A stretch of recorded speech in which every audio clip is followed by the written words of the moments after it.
Namo Phat, good morning. Thank you for joining me for a daily practice check-in.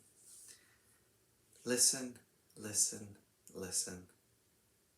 This beautiful sound calls us back to our true home.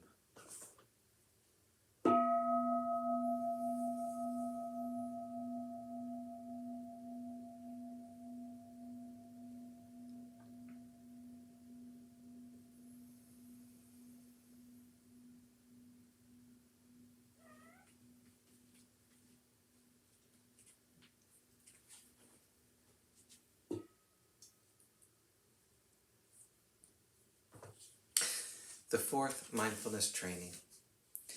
Aware of the suffering caused by unmindful speech, and the inability to listen to others, I vow to cultivate loving speech and deep listening in order to bring joy and happiness to others and to relieve others of their suffering. Knowing that words can create happiness or suffering, I am determined to speak truthfully with words that inspire self-confidence, joy, and hope. I will not spread news I do not know to be certain, and will not criticize or condemn things of which I am not sure. I will refrain from uttering words that can cause division or discord, or that can cause the family or the community to break. I am determined to make all efforts to reconcile and resolve all conflicts, however small.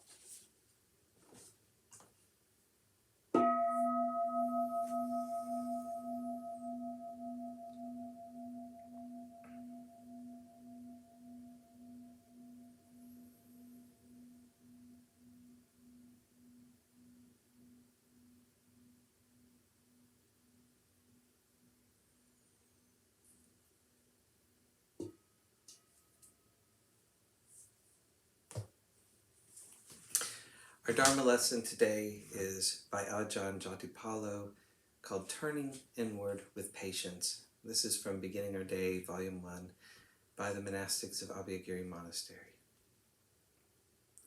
I've been listening to a few of Bhikkhu Bodhi's talks on metta, loving kindness.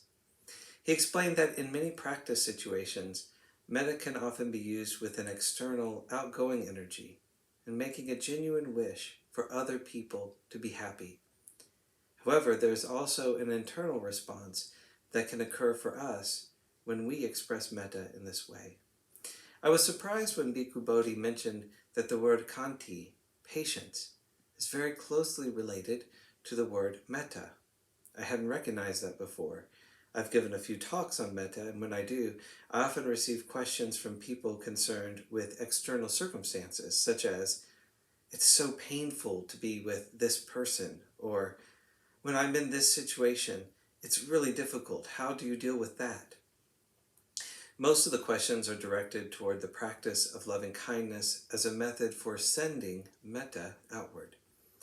But we can also turn inward rather than outward. This is where Bhikkhu Bodhi says patience comes in. We can learn to turn toward the pain we feel, toward the dukkha we are experiencing in these difficult circumstances, and to hold that dukkha with the quality of patience. Ajahn Sucitto once said that we often think of patience as waiting for change. I will endure this situation, gritting my teeth until it changes. Certainly, we might want a painful situation to change, but with true patience, according to Ajahn Sucitto, it's more like thinking, I will be with this situation, period. In other words, there's no expectation that the situation will change or get better. By learning to turn toward our suffering and simply be with it, we are staying at the level of feeling. We are not getting into the story, the proliferation, or creating a self around it. If someone says something to us and we become angry or feel uncomfortable, instead of going outward, as we typically do with metta, we can go inward. So when we feel pain in a situation, we can first recognize it. Then we move toward the painful feeling and explore it. If we can refrain from getting into the story behind the feeling, it will be that much easier to experience the feeling without wanting to change it. It's merely a physical sensation or a mental perception, and we do not need to add anything to it. or try to make it go away. When we stay with a painful feeling in this way, we are experiencing khanti, true patience.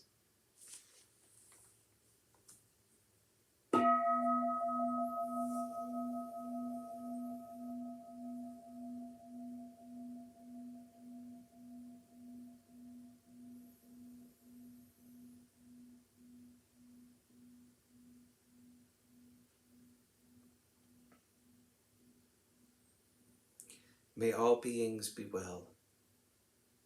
May all beings be happy. May all beings be peaceful. Sadhu, sadhu, sadhu. Thank you for joining me this morning.